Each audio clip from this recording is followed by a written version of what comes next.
Hello people, this is Sonali, the Melodramatic Bookworm. If you've been here before, welcome back, and if you're new to my channel, welcome to the Melodramatic Bookworm family.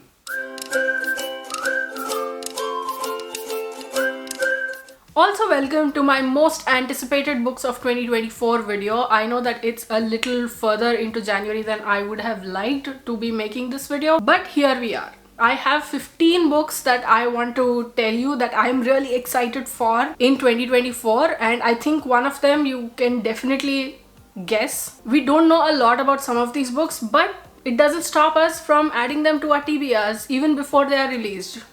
Does it? No, absolutely not. So the release dates that I'll be mentioning in this video are all expected release dates, and they might shift and change, like it has happened a couple of times before with me. And these are dates that I've seen at the time of filming this video, so just a quick heads up. So without any further ado, let's dive right into this video and let me share with you the 15 books releasing in 2024 that I am super excited about. First up is... guess? Okay, let me tell you. It is The Life Impossible by Matt Haig, and it is scheduled to release on September 3rd. We don't know much about the plot of this book except that it is, as Goodreads says, it's a wild adventure, deep transformation and gloriously heartwarming characters. It shows how a new outlook can burst into life at any moment and change everything. Okay, give me that. Give me that book. I need new outlook. Okay? Just give me that book and be done with it. I can't wait for September to come, but we're not going to rush into things this year. We're not going to hope for... basically what I'm trying to say is I'm excited for The Life Impossible by Matt Haig.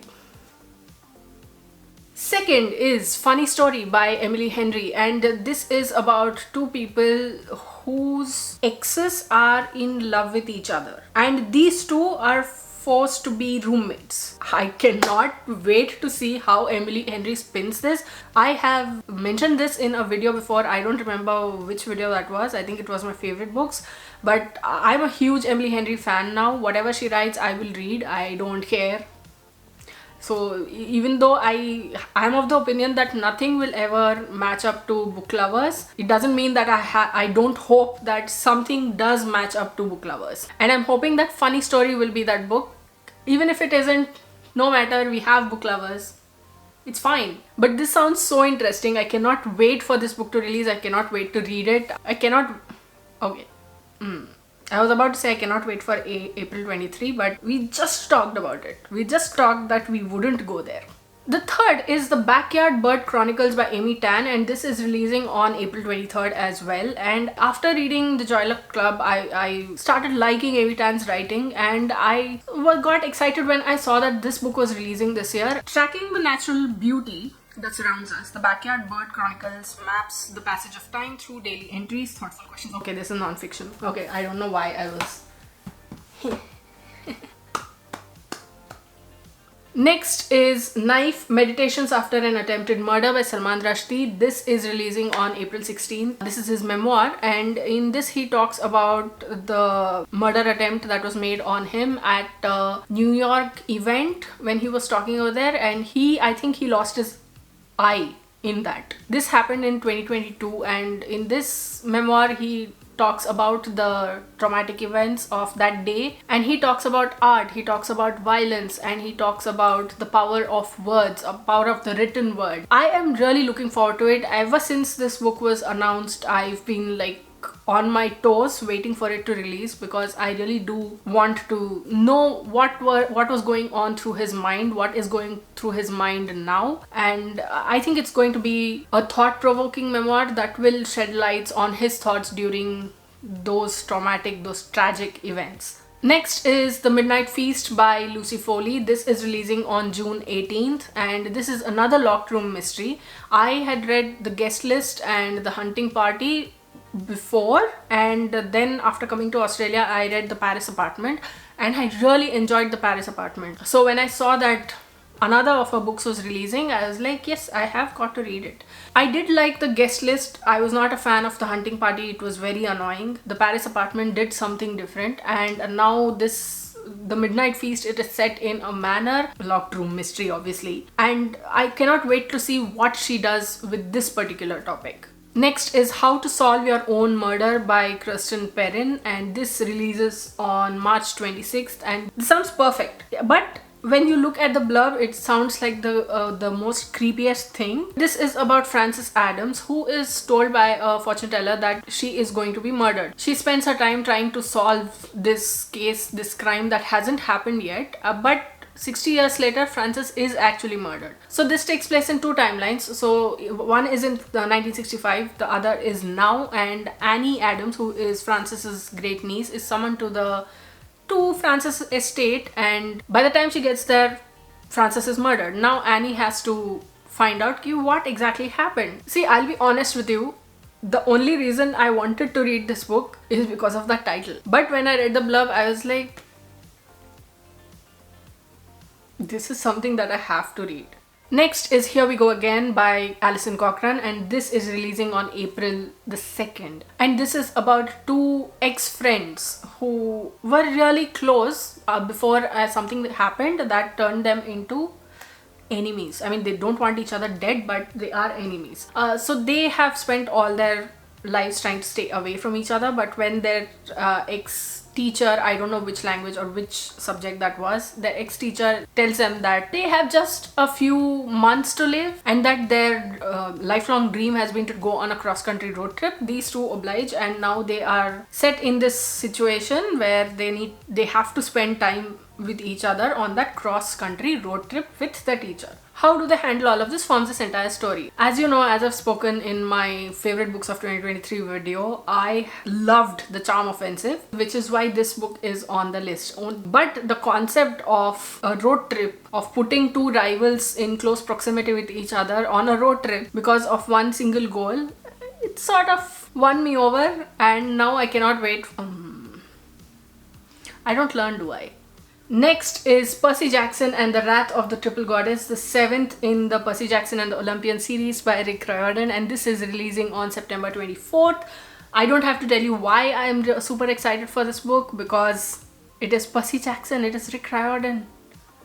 So of course I am super excited for this book. Do I have to explain further? Because I feel like over the past couple of months, I have spoken so much about Percy Jackson and Rick Riordan that it feels like I'm repeating myself at this point. Next is, and this is creepy, it's called Don't Let the Forest In by C.G. Drews, and very fittingly is releasing in October. It's releasing on October 25th, I think. Listen to this gist. Once upon a time, Andrew had cut out his heart and given it to this boy, and he was very sure Thomas had no idea that Andrew would do anything for him. Protect him, lie for him, kill for him. High school senior Andrew Perrault finds refuge in the twisted fairy tales that he writes for the only person who can ground him to reality, Thomas Rye, the boy with perpetually ink-stained hands and hair like autumn leaves.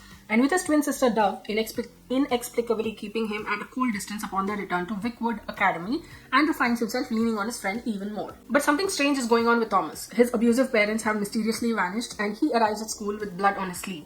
Thomas won't say a word about it and shuts down whenever Andrew tries to ask him questions. Stranger still, Thomas is haunted by something, and he seems to have lost interest in his artwork, whimsically macabre sketches of the monsters from Andrew's wicked stories. Desperate to figure out what's wrong with his friend, Andrew follows Thomas into the off-limits forest one night and catches him fighting a nightmarish monster. Thomas's drawings have come to life and are killing anyone close to him. To make sure no one else dies, the boys battle the monsters every night, but as their obsession with each other grows stronger, so do the monsters, and Andrew begins to fear that the only way to stop the creatures might be to destroy their creator. What the heck?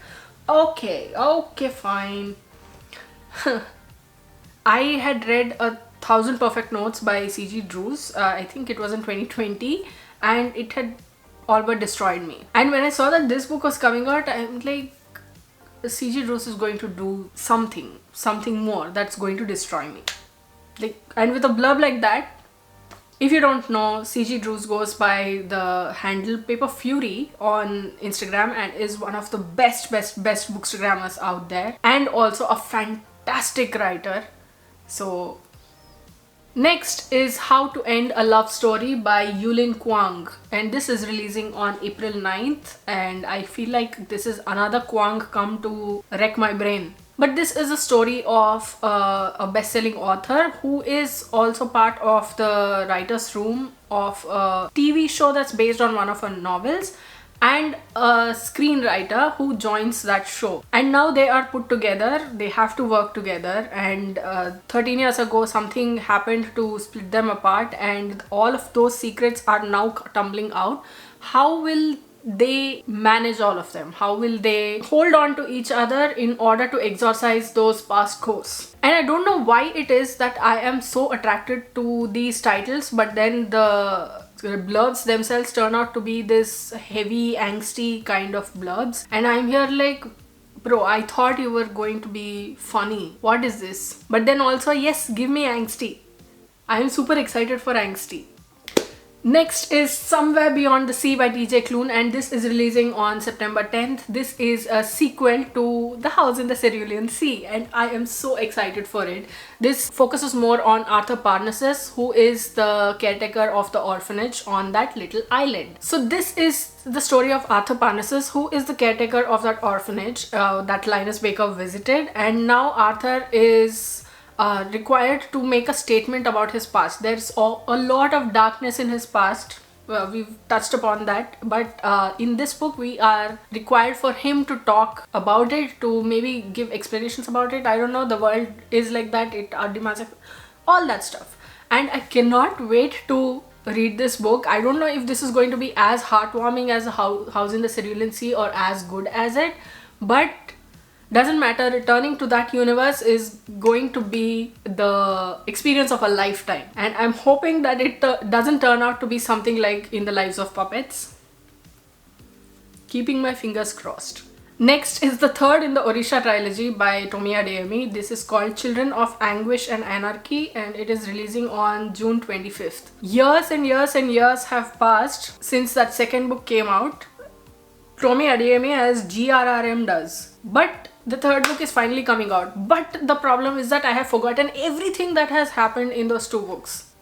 Now I have to go back and either reread those two books, or I have to reread gists of it in order to move forward with this story. Because I'm not leaving this halfway through. I'm not leaving the series halfway through. Why am I like this? First of all, why did Tomi Adeyemi do this to us? We had one GRRM, we didn't need another. Okay, she has her reasons. Next is The Pairing by Casey McQuiston, and it is releasing on August 6th. If you've been following me for a while, you know that I'm a huge fan of Red, White and Royal Blue. I loved the book. I loved the movie. I haven't read Casey McQuiston's other works that have come out after Red, White and Royal Blue, but this is one that I am so down for. Look at what it says. Two bisexual exes accidentally book the same European food and wine tour and challenge each other to an international hookup competition to prove they are over each other. And they are over each other, right? Casey McQuiston has a very distinctive form of humor that I really enjoy, and I cannot wait to read this book as well and to lose my mind over these two bisexual exes. Can all books please be released at the beginning of the year? Oh, so we are being irrational now. Fine. Next is The Warm Hands of Ghosts by Catherine Arden, and this is releasing on February 13th. I haven't read anything by Catherine Arden so far. I have the Bear and the Winter Night trilogy by this author. My brother had gifted it to me for my birthday a few years ago, but I haven't been able to read it yet. But this is one book that I'm so excited to read. Just look at the title, look at that cover and tell me that I shouldn't have gotten excited about it. And this is historical fiction set in Canada. It is set in 1917-18, I think, during the World War I, and I cannot wait to get started on reading this. Next is another historical fiction, and this is releasing on January 30th, and this is The Mayor of Maxwell Street by Avery Cunningham. This is, as Goodreads tells us, it is an epic love story, a historical drama, and a brilliant exploration of Black society and perseverance when the 20s first began to roll. So it's set in 1921 and the story carries on from there, and I am so excited to read this. First of all, because of that concept, because of that cover, because of it being an exploration of Black society, as the blurb tells us, as Goodreads tells us, and I cannot wait to read this book. This is releasing this month in a few days actually. Damn. Today is Jan 18th. So those were my most anticipated books of 2024. What books are on your most anticipated books of 2024 list? Do we have any in common? Are any of these books on your list? Let me know in the comments below. I'd love to hear from you. If you like this video, please like it and share it to spread the word. And if you like my content and would like to see more from me, don't forget to hit subscribe and click on the bell icon beside the subscribe button to get notified as and when I post new videos. Thanks for watching. I'll see you in the next video. Until next time, keep reading, keep watching, and add melodrama to your life.